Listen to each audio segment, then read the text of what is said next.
1 Timothée chapitre 4, verset 16. Il est écrit: Veille sur toi-même et sur ton enseignement.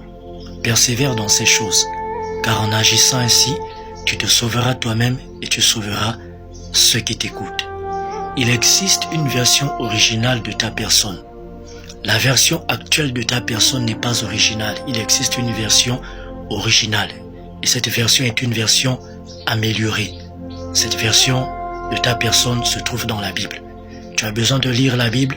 Tu as besoin de voir là-dedans le portrait, la caricature, l'image de ta personne qui est dépeinte par Dieu. Et tu as besoin de l'accepter. Tu as besoin de baser ta foi là-dessus. Et cela passe par le fait qu'il te faut porter une attention particulière sur ta propre personne. Il te faut arrêter de regarder les autres pour porter cette attention sur toi-même. C'est ce que la Bible appelle veiller sur soi-même. Porter une attention particulière sur ta propre personne. Parce que le temps que tu perds à regarder les autres, le temps que tu perds à t'intéresser aux autres, le temps même que tu passes à regarder uniquement les gens sur les réseaux sociaux, à les suivre, est un temps que tu aurais pu appliquer sur ta propre personne pour sortir la version originale, pour sortir la version améliorée de ta personne. C'est ce que la Bible attend de toi. Toutes ces qualités et ces faiblesses qui constituent ta personnalité, tu as besoin de faire un travail approfondi sur elles. Tu as besoin de les comparer avec la version de toi qui t'est présentée par la parole de Dieu. Et si elles ne correspondent pas, si elles ne cadrent pas, tu as besoin de les changer.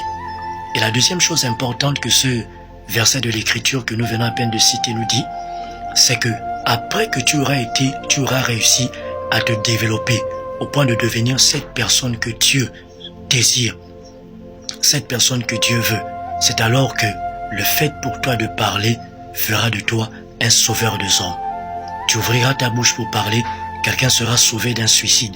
Tu ouvriras ta bouche pour parler, quelqu'un sera épargné d'une faillite financière.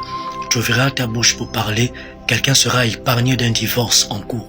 Tu ouvriras ta bouche pour parler, quelqu'un sera épargné d'un problème. Tu ouvriras ta bouche pour parler, quelqu'un sera épargné d'une situation désagréable qui aura déjà été planifiée par le diable contre lui. Donc tu as besoin de te développer parce qu'il y a des gens qui dépendent de toi quelque part. Il y a un peuple qui t'attend, il y a une famille qui t'attend, il y a un individu qui t'attend, il y a même certainement un gouvernement qui t'attend. Tu as besoin de te développer dans le domaine du mariage, dans le domaine des entreprises, dans le domaine du ministère. Bref, tu as besoin de te développer personnellement car tu as été destiné